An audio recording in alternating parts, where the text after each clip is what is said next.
Olá, seja muito bem-vindo a mais este vídeo. Eu sou Adolfo Clay e no vídeo de hoje eu quero estar respondendo a questão de o grego é para todos? Estudar grego bíblico, ou grego koiné, ou grego clássico, ou até o próprio koiné em si, ele é para todos? E eu vou estar explicando um pouquinho sobre essas diferenças, então peço que você se inscreva aqui, e vamos a mais esse vídeo. Bom, o grego é para todos? A pergunta mais simples é uma língua. Sendo uma língua, ela foi falada por pessoas, ela é falada por pessoas e qualquer pessoa pode estudar. Então sim, o grego ele é para todo aquele que tiver disposição ou vontade de aprender. É claro que existe uma diferença, existem algumas diferenças na linha de pesquisa. Então, existem recortes na língua grega que a gente faz. Existe o grego moderno. O grego moderno é falado. Ele é vivo. Você vai para a Grécia hoje, você fala grego moderno lá. Eu tenho um amigo que mora lá, inclusive. Um conhecido de internet. Então, assim, esse grego, ele é diferente dos outros gregos. O grego moderno, ele é um grego ainda falado, sofreu influência do inglês, do alemão, do árabe, né? É, ele tem uma simplificação maior e por aí vai. Então, esse grego você aprende a falar. Existe o sistema de pronúncia moderna e por aí vai. Por quê? Porque ele é atual. Então, esse grego ele está em constante mudança. Tem pessoas produzindo conteúdo nesse momento sobre ele. E nessa língua, é uma língua viva. Existem outros recortes da língua grega que são os mais conhecidos no nosso meio e principalmente no meu canal, que é o grego clássico e o grego koiné.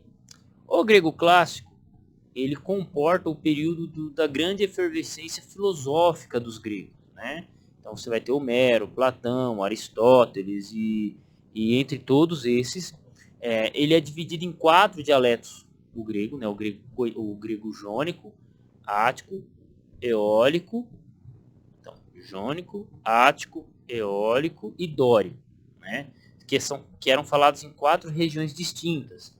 Então eram a língua grega, cada um tinha suas peculiaridades, inclusive quem estuda grego clássico tem que estudar, vai ler Homero, tem as peculiaridades de Homero, vai ler tal filósofo, se ele era dórico ou jônico, vai ter suas peculiaridades.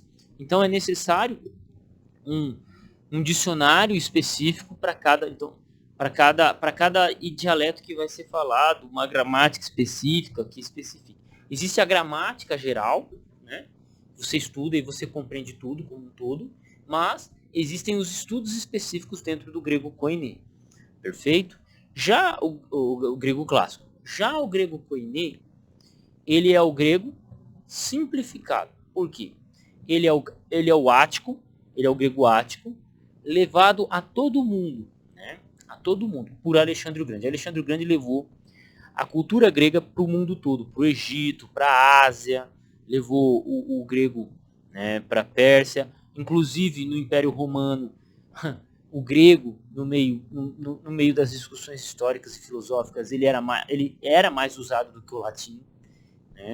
Então, os grandes oradores romanos tinham que aprender grego desde muito cedo. Você tinha muitas escolas de professores que falavam grego, inclusive no período do Império Romano, um escravo que falasse grego custava 5 vezes mais. Ele valia 5 vezes mais. Por quê? Só porque ele falava grego. Então, o grego koiné, ele é o grego ático, só que levado a várias regiões do mundo. Entende? Ele é levado a todas as regiões do mundo. Então, ele não é o grego que com o passar do tempo, ele se tornou uma língua mais erudita, através de Homero. Ele era o grego falado pelas pessoas medianas no comércio. Então, por exemplo, eu morava em Jerusalém. Se eu quisesse negociar com alguém que morasse em Cartago, a língua que eu utilizaria era o grego. Se eu quero negociar com alguém da Pérsia, grego. Egito, grego. Tô no mar, tô indo para Roma, grego. Grego era a língua do comércio. Então, esse grego ele era falado pelo comerciante, ele era falado pelo lavrador, pelo vendedor de peixe, não comerciante, pelo navegador, pelo soldado, pelas pessoas comuns, porque era a língua franca de comércio. Existem, Por exemplo, cidades gregas que foram estabelecidas por Alexandre o Grande. Você tem uma cidade chamada Alexandria, aonde? No Egito. Mas Alexandre o Grande ele era macedônico, mas ele implantou cidades como Alexandria em várias localizações do Império, né, que surgiram até também após a morte dele, várias cidades que eram de cultura e língua grega. Um exemplo disso, você pode pegar Israel e você procura por Decápolis, que era um conjunto de 10 cidades com alta influência helenística. Lá o pessoal falava grego, né? Acho que a região da Gadara, de Gadara fazia parte do Decápolis. Não é à toa que você tinha o quê? Porcos sendo tratados, cuidados lá, né? Porcos. Então é interessante esses detalhes levar em consideração. Então, e esse grego koiné, ele era simplificado. Então, que exemplos eu posso trazer aqui com relação ao grego clássico? Você tem 8 declinações dentro da língua grega clássica. No grego koiné, inclusive o grego bíblico, você vai ter apenas 5. 4 em constante uso e 1 já em desuso, que é o vocativo. Muitas vezes o vocativo ele era suprimido ou utilizado como nominativo, pela forma do nominativo. Então você tem 8 declinações no grego clássico, apenas 4 basicamente no grego koiné. Inclusive, quando eu vou ensinar grego koiné, grego bíblico mais especificamente, eu utilizo apenas 4, eu ensino 4. Por quê? Menos de 2% do Novo Testamento foi utilizado o vocativo. Então, ele é específico ali de algumas palavras, que se você olhar, você... não estou reconhecendo essa forma aqui. Você vai lá na gramática e você percebe que é o vocativo. Simples assim. Caso queira aprender grego, se inscreve no canal aqui, assine as notificações. Na página inicial você tem pelo menos 2 playlists relacionadas a grego. Tenho 4 playlists relacionadas à crítica textual, meu curso de crítica textual, tudo de graça para você. A única coisa que eu peço faça alguma doação. Na descrição aqui do vídeo você encontra o link para meu e-mail, caso queira fazer uma doação. Se preferir falar comigo, meu telefone se encontra no Instagram, Adolfo Play. E é isso, ok? Então, você tem essa simplificação de declinações. Você tem simplificação não tanto no uso verbal, mas, por exemplo, no grego clássico você tinha 2 formas, 2 verbos, que cada um era utilizado num tempo verbal diferente. Isso já não ocorre com tanta frequência, por exemplo, no Novo Testamento. Você tem uma silabação no grego koiné com relação ao grego clássico. Por exemplo, a palavra talata. Talata, ela é escrita com 2 taus. Talata. Já no grego koiné, onde você tem os 2 taus, se torna 2 sigmas. Talassa. Talata, talassa. Isso é comum, muito comum, né? Por exemplo, o grego koiné bíblico utiliza muito, por exemplo, ele utiliza muito o aoristo, por exemplo. É uma marca do grego koiné em si, ali, do tempo bíblico. Não é mais utilizado o dual, o que seria o dual? Por exemplo, nós temos na língua portuguesa o singular e o plural. O que é o singular? É uma pessoa. 2 pessoas já é plural. 3 pessoas é plural. 4 pessoas, plural. Então você tem o singular e o plural. Singular, que se refere a 1. Plural, que se refere a mais de 1. No grego koiné, no grego clássico, você tinha um negócio chamado dual, que é o quê? 1 homem, 2 homens, 3 homens. Então, 1 homem, singular. 3 homens, plural. Só que no grego clássico você tem um negócio chamado dual, que é uma terminação exclusiva para 2. O hebraico tem isso. O grego clássico tem isso, mas o grego koiné já não tem. Então essas são algumas diferenças, né? Então você tinha a expressão para 1, para 2 no grego clássico, e para 3. Para 1, 2 e 3. E mais de 3. No grego koiné já não. É só singular. Se não é singular, é mais de 2. Se é a 2, aí já é utilizado o plural. Então, algumas coisas da língua eles vão caindo em desuso. Por quê? Porque você ter 3 formas diferentes para isso, para aquilo, complica a fala. Então, é uma simplificação. Então, na simplificação, algumas coisas vão sumindo. É natural em qualquer língua. Algumas palavras também mudaram de significado. Por exemplo, com relação ao grego clássico. No grego koiné, por exemplo, nós temos a palavra daimon. Daimon, no grego clássico, ela poderia ser usada, e ela podia ser usada, e era usada como um sinônimo de teos. Ela era utilizada como um sinônimo de teos. Então Zeus é chamado de daimon. Não é que Zeus fosse um demônio, mas era utilizada como termo se referindo a uma divindade especificamente. Já por causa da Septuaginta, a palavra daimon ela é aplicada no Antigo Testamento, na tradução do Antigo Testamento para o grego feito lá no Egito, ela era utilizada no sentido de aos falsos deuses, aos ídolos.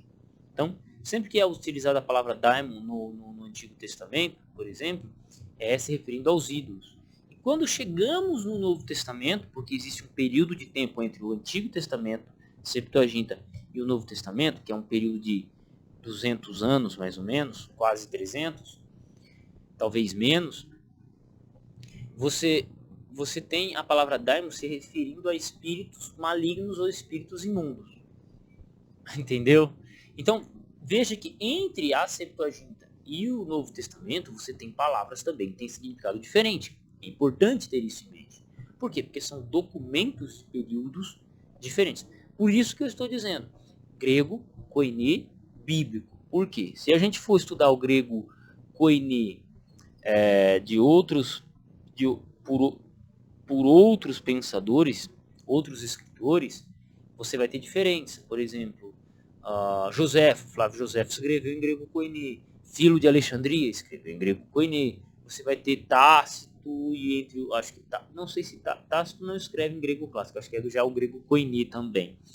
Você vai ter vários outros escritores que escreveram no período ali do primeiro século, né, um pouco antes também, que pode se abranger como grego koiné, e o vocabulário deles vão além do grego bíblico, que é o que eu quero explicar.